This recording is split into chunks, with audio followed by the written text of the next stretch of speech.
Hello everyone, I welcome you all to this very platform of NCERT Reader. In this very lecture, we will study about the resting membrane potential which comes under the topic generation and conduction of nerve impulse.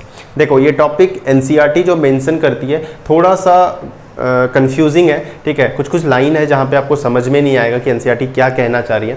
तो सारे चीज़ को NCERT के सारे lines को आज हम decode करेंगे, एक एक पॉइंट को अच्छे तरीके से समझेंगे किस तरीके से रेस्टिंग मेम्ब्रेन पोटेंशियल जनरेट होता है, ठीक है। तो देखो सबसे पहला जो generation and conduction of nerve impulse में है वो है रेस्टिंग मेम्ब्रेन पोटेंशियल। उसके बाद हम पढ़ते हैं कि किस तरीके से इम्पल्स जनरेट होता है, ठीक है, एंड उसके बाद फर्दर किस तरीके से कंडक्ट होता है। तो रेस्टिंग मेम्ब्रेन पोटेंशियल को समझने के लिए सबसे पहले हम न्यूरॉन के स्ट्रक्चर को थोड़ा सा समझते हैं। कुछ टर्म्स हैं न्यूरॉन्स के स्ट्रक्चर से रिलेटेड जो कि हम इस पूरे टॉपिक में डिस्कस करेंगे, ठीक है। तो उस सारे स्ट्रक्चर्स को पता होना चाहिए, you should be familiar with, clear. तो देखो एक बार देखते हैं न्यूरॉन का स्ट्रक्चर। तो ये न्यूरॉन का क्या बना रहे हैं, ये न्यूरॉन का सेल बॉडी है, ये न्यूरॉन का क्या है, सेल बॉडी है। एंड ये क्या है, जो लॉन्ग पोर्शन होता है सेल बॉडी से जुड़ा हुआ, ये होता है एक्सोन। एंड ये है एक्सोन का एंडिंग। एक्सोन एंडिंग में एक बल्ब लाइक स्ट्रक्चर होता है, यू आर फैमिलियर विद, इसको क्या कहते हैं, सिनेप्टिक नोव कहते हैं। एक न्यूरॉन के साइटोन वाले पोर्शन में न्यूक्लियस प्रेजेंट होता है और यहाँ पे क्या होता है, साइटोप्लाज्म होता है। यही साइटोप्लाज्म पूरे एक्सोन वाले पोर्शन में भी प्रेजेंट होता है। यहाँ तक तो क्लियर है, ये सब चीज़ पता होगा। अब इस एक्सोन में जो साइटोप्लाज्म है इसको एक स्पेसिफिक नाम से हम बुलाते हैं, इसको क्या कहते हैं, एक्सोप्लाज्म। एक्सोप्लाज्म कुछ नहीं है, ये भी साइटोप्लाज्म ही है, बट एक्सोन वाले पोर्शन में प्रेजेंट है। ये वाला जो ब्लू वाला पोर्शन है इसको क्या कहते हैं, एक्सोन। तो ये साइटोप्लाज्म जो एक्सोन में प्रेजेंट है उस साइटोप्लाज्म को हम क्या कहते हैं, एक्सोप्लाज्म। ये एक्सोप्लाज्म कहाँ पे प्रेजेंट है, एक्सोन के अंदर प्रेजेंट है, न्यूरॉन के अंदर प्रेजेंट है। तो इसको हम कह सकते हैं क्या, intra cellular fluid. Intra cellular बोलने का मतलब सेल के अंदर है, ठीक है। यहाँ तक टर्म क्लियर है। अब देखो ये जो न्यूरॉन है ये क्या किसका स्ट्रक्चर है, न्यूरॉन है, ये डेंड्राइट होता है, ठीक है। तो हमें ये सब का भी ज़रूरत पड़ेगा नहीं, ठीक है। तो इस न्यूरॉन के बाहर में भी क्या है, फ्लूइड प्रेजेंट होता है, ठीक है, फ्लूइड प्रेजेंट होता है। इस फ्लूइड को क्या बोलते हैं, extra cellular fluid. Extra cellular fluid. Extra cellular fluid क्यों, क्योंकि न्यूरॉन के स्ट्रक्चर के बाहर है, ठीक है। इस न्यूरॉन के स्ट्रक्चर में के बाहर ये फ्लूइड प्रेजेंट होता है, इसलिए इसको बोलते हैं एक्स्ट्रा सेल्यूलर फ्लूइड। तो ये समझ में आ गया कि एक्सोन के अंदर जो साइटोप्लाज्म है उसको एक्सोप्लाज्म कह रहे हैं और इंट्रा सेल्यूलर फ्लूइड भी कह सकते हैं, ठीक है।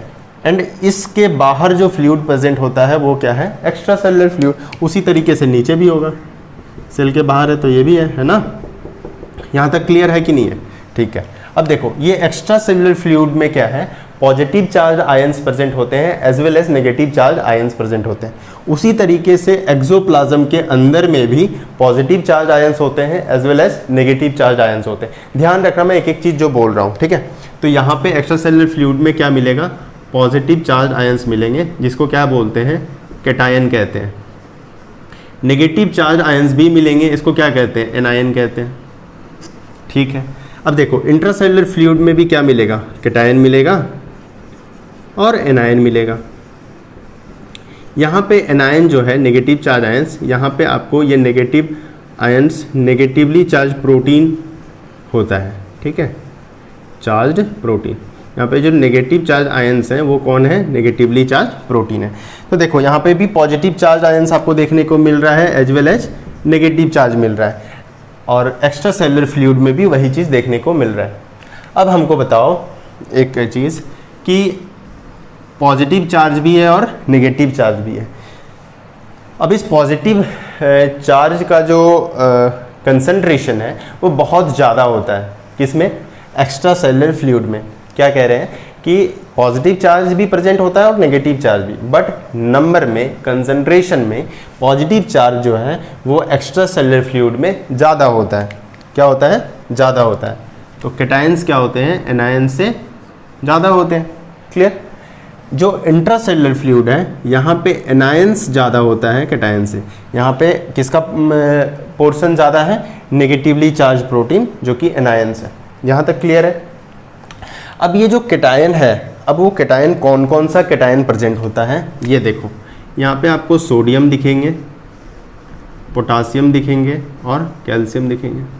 एंड एनायंस में तो राइड आयन दिखता है, ठीक है। यहाँ पे भी कैटायन में आपको सोडियम दिखेगा, पोटासियम दिखेगा और कैल्शियम दिखेगा, ठीक है। तो हम क्या क्या कंक्लूड कर रहे हैं यहाँ पे कि बाहर में भी पॉजिटिव चार्ज आयन्स हैं, नेगेटिव चार्ज आयन्स हैं, अंदर भी पॉजिटिव चार्ज आयन है एक्सोप्लाज्म में और नेगेटिव चार्ज आयन्स हैं, ठीक है। बट एक्स्ट्रा सेलुलर फ्लूइड में जो कैटायन का पोर्शन है वो ज़्यादा है, ठीक है। अब देखो, अगर आप यहाँ पे बोलोगे तो आप यहाँ पे भी बोलोगे यहाँ पे तो 3 कैटायन दिख रहा है, यहाँ पे तो 1 नेगेटिव चार्ज आयन्स दिख रहे हैं, ठीक है। तो ऐसा नहीं है, कंसंट्रेशन जो है ना नेगेटिव चार्ज आयन्स का अगर एक ही है तो इसका जो नंबर है वो इस 3 से ज़्यादा है। सपोज 4 है नेगेटिव चार्ज प्रोटीन, तो क्या इस कैटायन से ज़्यादा हो गया ना? तो टोटल नंबर की बात हो रही है, यहाँ पे टोटल नंबर 3 है, ठीक है, और यहाँ पे टोटल नेगेटिव चार्ज प्रोटीन जो है वो, ठीक है, 3 से ज़्यादा है, ठीक है, क्लियर। तो नेगेटिव चार्ज प्रोटीन क्या हो गया? ज़्यादा हो गया। उसी तरीके से यहाँ पे जो कैटायन है, कैटायन का कंसंट्रेशन इससे ज़्यादा है। यहाँ पे टोटल कितना है? 3 है। अब मान लेते हैं कि यहाँ पे जो है यहाँ पे 4 कैटायंस हैं और जो क्लोराइड आयन है वो मान लेते हैं कि 3 क्लोराइड आयन है, ठीक है।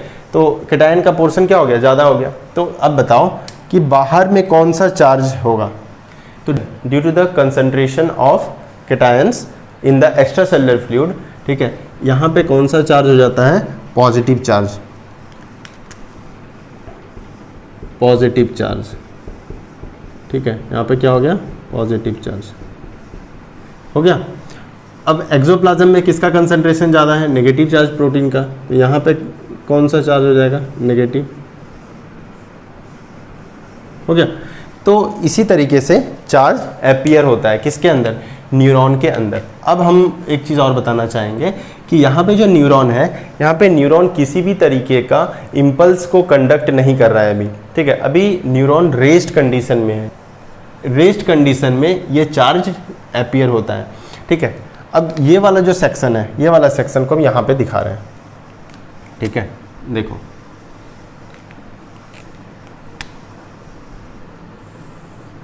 ठीक है।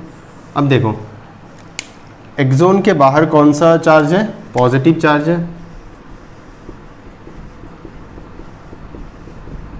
ठीक है। ये क्यों अपीयर हुआ? क्योंकि कैटायन का कंसंट्रेशन ज़्यादा था। अंदर में कौन सा चार्ज अपीयर हुआ? नेगेटिव। ये क्यों हुआ? क्योंकि यहाँ पे नेगेटिव का कंसंट्रेशन, नेगेटिवली चार्ज प्रोटीन का कंसंट्रेशन अंदर में ज़्यादा था। यहाँ तक क्लियर है? अब देखो, अभी न्यूरॉन कोई भी तरह का इम्पल्स कंडक्ट नहीं कर रहा है, मतलब रेस्ट कंडीशन पे है, ठीक है। तो यहाँ पे हम एक वोल्ट मीटर लगाते हैं। क्या करते हैं? वोल्ट मीटर लगाते हैं। वोल्ट मीटर का काम होता है वो पोटेंशियल को मेज़र करे, ठीक है। तो ये पोटेंशियल को मेज़र करके हमें बता रहा है कि ये -70 मिली वोल्ट है।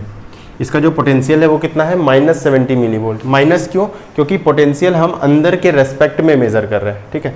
तो अंदर का पोटेंशियल बाहर के रेस्पेक्ट में मेज़र कर रहे हैं, अंदर का पोटेंशियल बाहर के रेस्पेक्ट में। ये जो पोटेंशियल है न्यूरॉन मेम्ब्रेन के अंदर वाला का बता रहा है, माइनस किसके रेस्पेक्ट में? बाहर के रेस्पेक्ट में। क्लियर?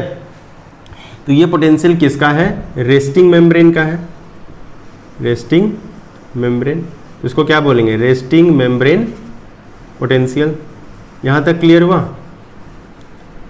पॉजिटिव चार्ज बाहर में कैसे आया, नेगेटिव कैसे आया, क्लियर है? बाहर में भी पॉजिटिव चार्ज आयंस है, नेगेटिव चार्ज आयंस है। अंदर एक्सोप्लाज्म में भी पॉजिटिव चार्ज आयंस है, नेगेटिव चार्ज आयंस है। अब एक चीज़ आपको और याद रखना है कि एक्सोप्लाज्म में किसका कंसंट्रेशन ज़्यादा होता है?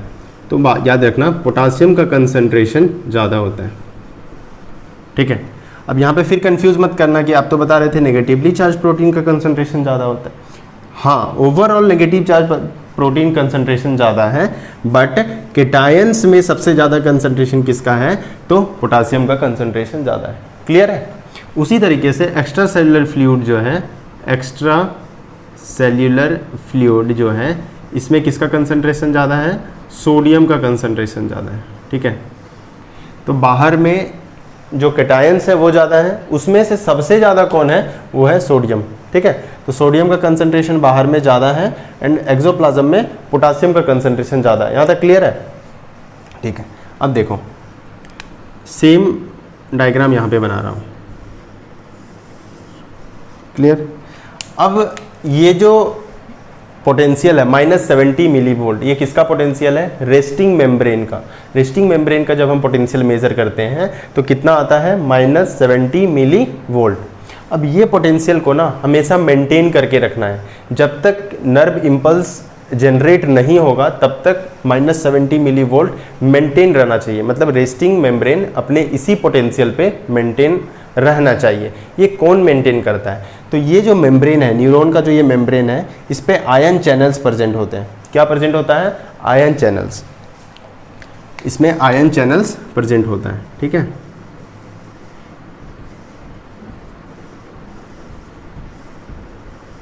एंड ये आयन चैनल्स क्या होते हैं, सेलेक्टिवली परमिएबल होते हैं। आयन चैनल्स क्या होता है, सेलेक्टिवली परमिएबल। सेलेक्टिवली परमिएबल का मतलब है कि हर एक चैनल किसी एक ही आयन को पास होने देगा। अगर यहाँ से सोडियम पास हो रहा है तो यहाँ से पोटासियम पास हो रहा है, यहाँ से फिर पोटासियम पास नहीं हो सकता, ये सिर्फ सोडियम के लिए है। दैट्स वाई हम यूज़ करते हैं सेलेक्टिवली परमिएबल। अब ये है सोडियम पोटासियम पंप, तो यहाँ से सिर्फ सोडियम और पोटासियम ही एग्जिट और एंट्री कर सकता है, क्लियर। तो इसीलिए हम कहते हैं ion channels are selectively permeable, जो कि न्यूरॉन के मेम्ब्रेन में प्रेजेंट है, ठीक है। एंड ड्यूरिंग रेस्ट कंडीशन यही रेस्पॉन्सिबल होता है सोडियम पोटासियम पंप, एंड ये चैनल का नाम होता है लीक चैनल। क्या नाम है, लीक चैनल, इसको बोलते हैं leak channel, leak channel. And ये क्या है, sodium potassium pump. So leak channel as well as sodium potassium pump maintain करता है रेस्टिंग मेम्ब्रेन के पोटेंशियल को -70 मिली वोल्ट पे, क्लियर। चलो दूसरा चीज़ कि ये लीक चैनल क्या है, ये लीक चैनल है, इसका गेट हमेशा ओपन है, ठीक है। इसमें हमेशा एंट्री जो है, जिस भी आयंस के लिए ये एंट्री प्रोवाइड करेगा वो हमेशा वो एंट्री करता रहेगा। और ये भी लीक चैनल, जैसे ये पोटासियम के लिए है तो ये हमेशा इसमें एंट्री आपको दिखेगा, क्यों, क्योंकि गेट हमेशा ओपन रहता है। तो लीक चैनल का हमेशा याद रखना, गेट क्या होता है, ओपन रहता है, ऑलवेज ओपन, ठीक है। तो और ये सोडियम पोटासियम क्या है, सोडियम पोटासियम पंप है। अब ये सोडियम पोटासियम पंप क्या करता है, बाहर से 2 पोटासियम को अंदर की तरफ मूव कराता है। कहाँ से, एक्स्ट्रा सेलुलर फ्लूइड से एक्सोप्लाज्म में। इनवर्ड फ्लो, ठीक है, कभी भी इनवर्ड फ्लो जो एक्सोप्लाज्म में, इसको कहते हैं इनफ्लक्स। क्या कहते हैं, influx, influx of 2 potassium ions, ठीक है। और बाहर की तरफ साइमल्टेनियसली बाहर की तरफ 3 सोडियम आयन मूव करता है। एक्सोप्लाज्म से आउटवर्ड फ्लो है, इसको क्या कहते हैं, आउटफ्लक्स, आउटफ्लक्स, ठीक है। आ गया समझ में। तो देखो 3 सोडियम बाहर की तरफ मूव कर रहा है और अंदर की तरफ 2 पोटासियम, ठीक है। अब ध्यान देना, सोडियम का कंसंट्रेशन कहाँ पे ज़्यादा था, बाहर में ज़्यादा था, अंदर में भी तो था ना, एक्सोप्लाज्म में भी सोडियम था, तो वहाँ से कम कंसंट्रेशन से ज़्यादा कंसंट्रेशन की तरफ मूव कर रहा है, low concentration to high concentration. हमें पता है कि जब भी कोई भी आयंस लो कंसंट्रेशन से हाई कंसंट्रेशन की तरफ मूव करेगा तो एनर्जी की रिक्वायरमेंट होती है, ठीक है। और ये कैसा प्रोसेस होता है, ये एक एक्टिव प्रोसेस होता है। तो यहाँ पे एटीपी यूज़ होता है, यहाँ पे क्या होता है, एटीपी यूज़ होता है। और एटीपी टूटता है किसमें, ADP plus inorganic phosphate in presence of enzyme ATPase, ATPase, ठीक है, क्लियर हो गया। तो ये एक एक्टिव प्रोसेस है क्योंकि लो कंसंट्रेशन से हाई कंसंट्रेशन की तरफ मूवमेंट है। आप पोटासियम का भी देख लो, पोटासियम का कंसंट्रेशन एक्सोप्लाज्म में ज़्यादा है, लेकिन मूवमेंट किधर से है, एक्स्ट्रा सेलुलर फ्लूइड से एक्सोप्लाज्म की तरफ। लो कंसंट्रेशन से हाई कंसंट्रेशन की तरफ। देखो कंसंट्रेशन एक्सोप्लाज्म में ज़्यादा है, बाहर में तो कम है, अगर यहाँ पे ज़्यादा है तो यहाँ पे कम है। दैट्स वाई इसको हम क्या कहेंगे, लो कंसंट्रेशन से हाई कंसंट्रेशन की तरफ मूवमेंट हो रहा है, देयरफॉर ये एक एक्टिव प्रोसेस है जहाँ पे एनर्जी का रिक्वायरमेंट होता है। अब देखो ये लीक चैनल क्या है, ऑलवेज ओपन होता है, लीक चैनल ऑलवेज ओपन होता है। लीक चैनल का काम क्या है, ये हमेशा हाई कंसंट्रेशन मॉलिक्यूल को लो कंसंट्रेशन की तरफ भेजेगा। अब देखो हाई कंसंट्रेशन सोडियम का कहाँ पे ज़्यादा है, बाहर में सोडियम का कंसंट्रेशन जो है वो ज़्यादा है, तो सोडियम क्या करेगा, बाहर से अंदर की तरफ आएगा, और पोटासियम का कंसंट्रेशन अंदर में ज़्यादा है तो ये क्या होगा, बाहर की तरफ जाएगा। तो कलेक्टिवली सोडियम पोटासियम पंप और sodium as well as potassium leak channel resting membrane के पोटेंशियल को रिस्टोर करके रखता है। थोड़ा सा देखते हैं किस तरीके से रिस्टोर करता है। उससे पहले एक स्टेटमेंट जो एनसीईआरटी मेंशन करती है उसको ध्यान रखना। एक्सोप्लाज्म में किसका कंसंट्रेशन ज़्यादा, पोटासियम का कंसंट्रेशन ज़्यादा। एक्स्ट्रा सेलुलर फ्लूइड में किसका कंसंट्रेशन ज़्यादा, सोडियम का कंसंट्रेशन ज़्यादा। क्लियर। अब देखो एक्सोप्लाज्म में क्या क्या है, सोडियम है, पोटासियम है, कैल्शियम है, ये क्या है, पॉजिटिव चार्ज आयन है। अब जब पॉजिटिव चार्ज है तो ये किसके साथ कंबाइन होकर रहेगा, नेगेटिव चार्ज। तो ये जो पोटासियम है ये नेगेटिव चार्ज प्रोटीन के साथ अटैच रहता है, नेगेटिव चार्ज प्रोटीन के साथ अटैच रहता है। लेकिन जब ये पोटासियम बाहर जाएगा तो ये क्या, नेगेटिव चार्ज प्रोटीन अकेला छूट जाएगा अंदर, है ना। तो जितना पोटासियम बाहर जाएगा उतना नेगेटिव आयन का कंसंट्रेशन एक्सोप्लाज्म में बढ़ता जाएगा। इसीलिए याद रखना एक्सोप्लाज्म में कंसंट्रेशन किसका किसका ज़्यादा है, एक तो पोटासियम का है, दूसरा नेगेटिवली चार्ज्ड आयंस, ठीक है। ये समझ में आ गया, इसका कंसंट्रेशन कैसे बढ़ा, क्योंकि जो पोटासियम है वो बाहर की तरफ मूव कर रहा है। क्लियर, चलो यहाँ तक समझ में आ गया। अब देखते हैं कि ये किस तरीके से रेस्टिंग मेम्ब्रेन पोटेंशियल -70 मिलीवोल्ट पे रिस्टोर करके रखता है। ये तो सिंपल है, ठीक है। देखो सोडियम पोटासियम पंप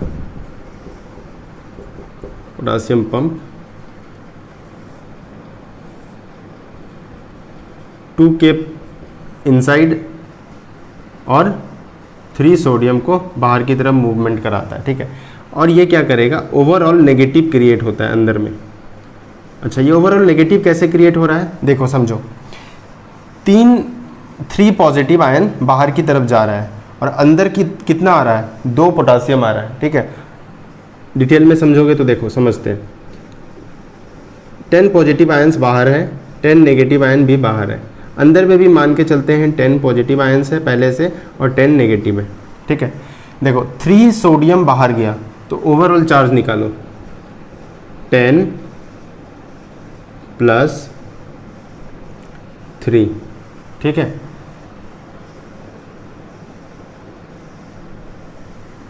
ठीक है, और कितना पॉजिटिव अंदर की तरफ भेजा है, 2, तो -2 कर देते हैं, ठीक है। और -10 करते हैं, कितना हो गया, देखो 10 3 13 और कितना हो गया 13 - 12 आ गया पॉजिटिव। बाहर में क्या है, चार्ज पॉजिटिव है। अब अंदर पे देखो, यहाँ पे क्या है कि 10 पॉजिटिव था, बाहर कितना भेजा 3, तो माइनस करते हैं। बाहर अंदर कितना आया, +2 पॉजिटिव आया और पहले से 10 नेगेटिव था।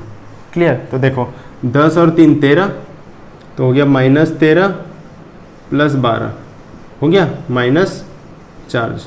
अंदर में क्या होगा, कैसा चार्ज होगा, माइनस। ये शायद समझ में आया होगा। तो मान के चल रहे हैं कि यहाँ पे अभी पोटेंशियल कुछ नहीं था, जीरो पोटेंशियल था रेस्टिंग मेम्ब्रेन पे, ठीक है।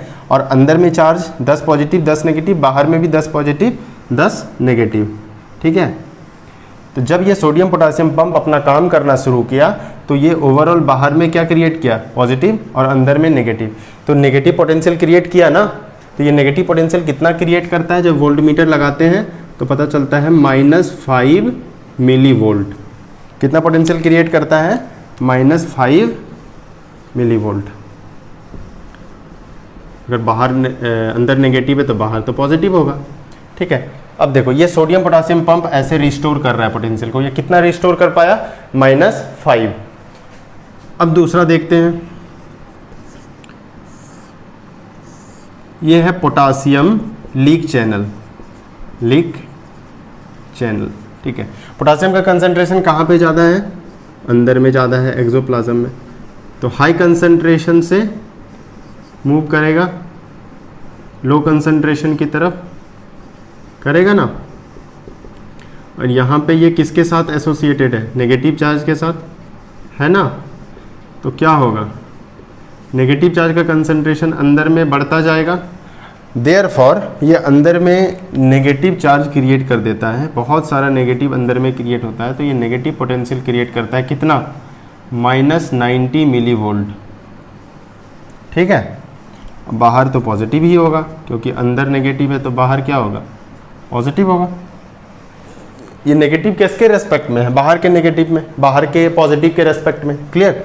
तो ये कितना सोडियम लीक चैनल अपना कितना योगदान दे पा रहा है? ये -90 मिली वोल्ट इस मेम्ब्रेन पे पोटेंशियल जनरेट कर रहा है। सोडियम पोटासियम पंप -5, ओवरऑल कितना नेगेटिव क्रिएट कर दिया मेम्ब्रेन पे? -95 मिली वोल्ट। अब देखो थर्ड है sodium leak channel. Sodium leak channel, sodium leak channel comparatively कम होता है। कंपैरेटिवली क्या होता है? कम होता है। तो सोडियम का कंसंट्रेशन बाहर ज़्यादा है, तो ये मूवमेंट कहाँ से होगा? बाहर से अंदर की तरफ। हमेशा ये एक पैसिव प्रोसेस है, ठीक है। लीक चैनल हमेशा एक पैसिव प्रोसेस के थ्रू मूवमेंट शो करता है आयंस का, ठीक है। तो देखो अंदर की तरफ आ गया। तो अब हमको बताओ अंदर में कितना पोटेंशियल था? -95, ठीक है, -95। क्यों? क्योंकि नेगेटिव आयंस का कंसंट्रेशन था बहुत ज़्यादा, है ना। तो अब क्या होगा? यहाँ पे बहुत ज़्यादा नेगेटिव है, तो अब जब पॉजिटिव अंदर आएगा तो नेगेटिव चार्ज का कंसंट्रेशन घटेगा कि बढ़ेगा? घटेगा, क्योंकि बाहर से पॉजिटिव इन्फ्लक्स हो रहा है, बार बार पॉजिटिव आ रहा है। तो नेगेटिव जो चार्ज अंदर में बहुत ज़्यादा एक्यूमुलेट था, वो नेगेटिव का वैल्यू थोड़ा कम होगा। और ये कितना कम होके हो जाएगा? -70 मिली वोल्ट। ये कितना हो जाएगा? -70 मिली वोल्ट। तो यहाँ पे रिस्टोर हो गया रेस्टिंग मेम्ब्रेन पोटेंशियल। तो इस तरीके से रेस्टिंग मेम्ब्रेन पोटेंशियल रिस्टोर हो जाता है। रेस्टिंग मेम्ब्रेन पोटेंशियल क्या हो जाएगा? रिस्टोर हो जाएगा, ठीक है। तो ये था रेस्टिंग मेम्ब्रेन पोटेंशियल। तो आपको याद क्या क्या रखना है कि एक्सोप्लाज्म में कंसंट्रेशन किसका ज़्यादा होता है? तो पोटासियम का ज़्यादा होता है। नेगेटिवली चार्ज प्रोटीन का कंसंट्रेशन ज़्यादा होता है। एक्स्ट्रा सेलुलर फ्लूइड में किसका कंसंट्रेशन ज़्यादा है? तो सोडियम का कंसंट्रेशन ज़्यादा है। और नेगेटिवली चार्ज प्रोटीन का कंसंट्रेशन क्या होगा? कम होगा। पोटासियम का कंसंट्रेशन क्या होगा? एक्स्ट्रा सेलुलर फ्लूइड में कम होगा। तो ये आपको ये वाला पोर्शन याद रखना है, रीजन पता होनी चाहिए। अब ये रेस्टिंग मेम्ब्रेन पोटेंशियल को रिस्टोर कौन करता है? तो sodium potassium pump along with the leak channel. Leak channel हमेशा ओपन रहेगा, ठीक है। तो this is all about the resting membrane potential. हर एक लाइन अब एनसीईआरटी का आपको बहुत अच्छे तरीके से समझ में आएगा, क्लियर। अगर नहीं भी हो क्लियर तो आप हमको मेंशन करना चैट बॉक्स पे, अगर कहीं भी डाउट हो रहा है फिर भी, तो I will solve that in the further lecture, clear. तो तब तक के लिए पढ़ाई करते रहो। Thank you.